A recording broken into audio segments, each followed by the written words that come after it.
Um, what made me kind of realize that I wished I had had that was actually acting as a coach. Yeah. Yeah. And so within the firm, we have a really great both coaching and mentoring program. And some that are specifically focused. Like for example, we have a women's advancement program, and as part of that program, there are coaches and mentors involved with each person, who's accepted into that program. And and then we also have like a big global mentoring program, so from all around, the world. And that's just, it's not focused on any particular group. I mean, it's just open to, the entire firm of, whoever wants coaches. So yeah, I'm in the middle of coaching two people now, one from the global program and one as part of the women's advancement program. And it's so funny because I'm talking to myself basically, like I'm talking to a younger me, Hmm. you know. Each time I talk to these women, they both happen to be women, and and the things that the problems that they're facing, the things that they're talking about. I mean, it's the same things that, I was going through, and yeah, and I'm just like, oh my God, you're so lucky that you have somebody to talk to, because, I really didn't, and I wish I had, not that it would have solved anything, and maybe I wouldn't have done anything differently. I don't know, but yeah, I think, hearing a voice of, sort of reason, yeah, not judgment, yeah, uh, offering different perspectives, drawing on, life experience, it's all very useful, and it's particularly if if you have that rapport, with the person, and I think that's probably like the critical, thing. Yeah, because I think, even when I started with my two mentees now, I mean, I said, let's just have a very first session that's not a first session. It's just a like, hey, let's kind of get to know each other and, see how we feel or whatever. Yeah, because, if you're not comfortable talking to me, then, maybe it's not going to be an effective, program of coaching, of mentoring, I mean. And yeah, so, we kind of did that, and, hit it off pretty well, pretty quickly. And it's been, yeah, we've had some really great conversations, and I think I'm making an impact, and I'm invested in them. You know what I mean? Like I'm looking. We may not talk for like 2 or 3 weeks, but in that 2 or 3 weeks, I'll be thinking about, okay, well, what can I maybe I have a suggestion for them that's going to help them, in some new thing that we've been talking about, resolve this or get involved here, or whatever, a new direction, so. It's so valuable to have, to have someone you feel is solidly on your team, to have someone who you can just talk through a thorny issue with, and then just the talking out loud can help bring clarity, but then having a whole other person there with their own experiences, their own wisdom, their own knowledge to share, and all of a sudden clarity, just you can have clarity, and the path can become so much more clear. And often, I don't know if your mentees have shared this with you, like, I knew it was the right thing, but now talking with you, I really doubly know that what the right thing to do is. It was just kind of touching base with you and being able to have that safe conversation and problem solving sesh. Anyway, Yeah, I'm no, it's super helpful. Even for me, like, I just, you know, you I hear things that or problems that they're having that, I'm even having today, and I'm maybe working through them, myself or whatever. Yeah. So, I mean, it's humans like have it's so it's very much, two-way street. it is, and humans have so much more in common than we have differences, like the underlying themes of life and living.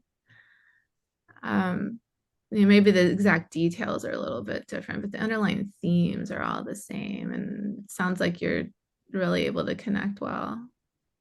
I mean, yeah, I think I am. and it's, I mean, it's again, it's just it sort of like makes me really grateful that uh, I'm now in an organization where I can kind of explore this whole other side of me. So in addition to my very professional, lawyer hat, telling clients what they should and shouldn't be doing and hoping that they listen to me. Yeah. Rather than ignoring what I say, and getting into trouble. That I'm actually able to, you know, bring something of value, uh, to my colleagues, in a way I mean, to the firm for sure. We've gotten like recognition, the recognition for me, the recognition for the firm.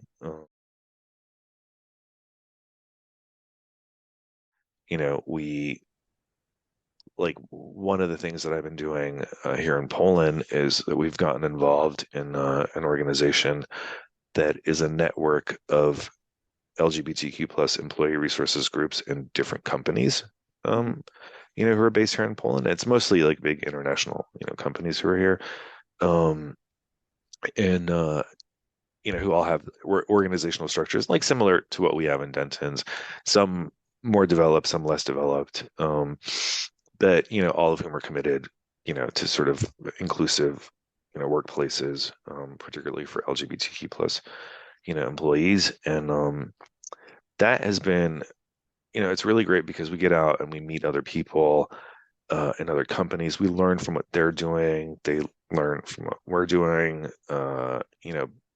We had a meeting at our offices just before Christmas where about 45 different companies were there, and yeah, we showcased a lot of the things that we've been doing internally in ID&E, not just LGBTQ plus related, but like we had this really great allyship pod program. I don't know if I mentioned that to you before, but yeah, it was a really cool program that we had, where it was basically focused on how to be an ally, and we had 5 or 6 different topics. We scheduled a session for people who were wanted to join these pods. The groups were anywhere from like 12 to 20 people, but they were never necessarily that big. I mean, it was more like around the 10 to 12 people size, plus or Perfect for minus. perfect for conversation. Yeah, yeah, and it was just a very open, space. We had, so we had like slides for every topic that we had, and facilitators. And there was a specific training for the facilitators. You didn't have to be an expert, in ID, in DEI or an allyship or anything. I mean, everything was there for you to learn and just kind of encourage the conversation and try and keep it flowing or whatever, right? So I was a facilitator. We had a European level pod, which I was a facilitator in, and we had a global one, which I participated in. And, both were, I mean, different, but, both equally great. And what I think I left like most impressed by was that we had some very senior people, like for example, on the global one, we had some very senior people within our firm, within leadership, like high up leadership positions, who uh like genuinely finished the program walking away with having learned so much about the diversity within our firm, the issues that people face, really what it means to be an ally, really what it means to like just be empathetic and understanding and, helping to create just this inclusive workplace or whatever. And it's just like I was so impressed that, there were these, white men, yeah, um, of a certain age, yeah, just genuinely getting something out of, what they had just spent like 2 months, participating in or whatever, right? And it just was really impactful. Yeah. And no, it's fantastic. And that tells me that the method of the pods, like the way you were bringing about the conversation, the way that you were providing the education, it was done in a respectful way that really engaged people. Yeah, no, it was super cool. I mean, I think, it's just a fantastic thing. And I'm now the biggest proponent within the firm of, these pods. And honestly, I think that, basically, anybody in a leadership position, should participate because, you know, you, you may think that you know everything about whatever. You may think you're very diverse, accepting of diversity, whatever. But don't necessarily take it for granted or whatever. I think, it's everybody can benefit from, understanding the types of things that people face, right? Whether it's something that is a result of their own identity, LGBTQ plus, race, woman, neurodivergent, Mhm. whatever. There's always more to Until, learn. yeah, but until you hear about it, you don't really know, and there was another thing that we did that was super fantastic. And we did this on a very local level, so it was just in Warsaw. We did something called the living library. Yeah. And I don't know if you've heard of this concept You before or not. shared it with me the Yeah. last. So, that was really good because basically, so living library, the concept is that, so anybody can be a book, any person. That person selects a story that they want to tell, about themselves that they want to share. And then, people kind of sign up to take out the book, and, it's basically you kind of engaged in this conversation, telling, the story. So for example, I participated as a book. I also took out a bunch of books.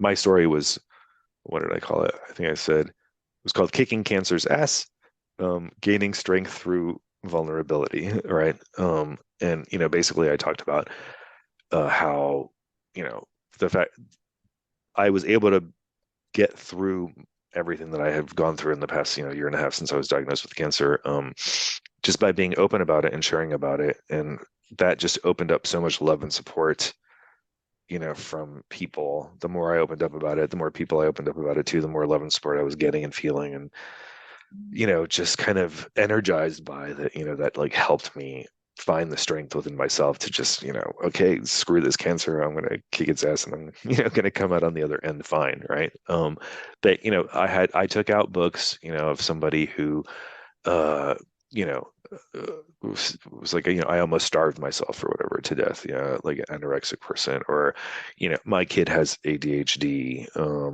or, my kid is trans, or what else was there? I mean, a bunch of different like stories or whatever. Yeah. You know, Working parents, LGBTQ, woman discriminated on this, da, da, da.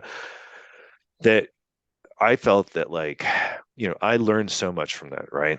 I, I'm kind of in a supervisory position within what I do professionally. I mean, like legally, right? And so, I have a lot of people that I work with and who, are under me, or that I supervise. And, and used to just sit there and think like, oh, everybody's coming, somebody's coming up with an excuse about why can't do this or why can't they can't do that or whatever, or something to do with their kids, and I never really get into it. And I would just get pissed off because, I don't have any kids or whatever. And like, oh, why are these kids always getting in the way? And, da, da, da, right. Uh, but this to me was like, enlightened me even that, like until what somebody's going through, you shouldn't judge, and you should be aware of the fact that like, okay, yeah, these people work with you, they're part of your team, and just like you know, they have things that, impact their lives and their ability to work as, efficiently and proficiently and diligently as, they impact you or whatever, right? So like you're just hearing all of these different stories and what people go through with their kids just personally, this, that, the other thing, it makes you just a much more empathetic person at work, to understand like, what your colleagues are going through, what your expectations should or should not be of them, right? I mean, they're not there as slaves, yeah.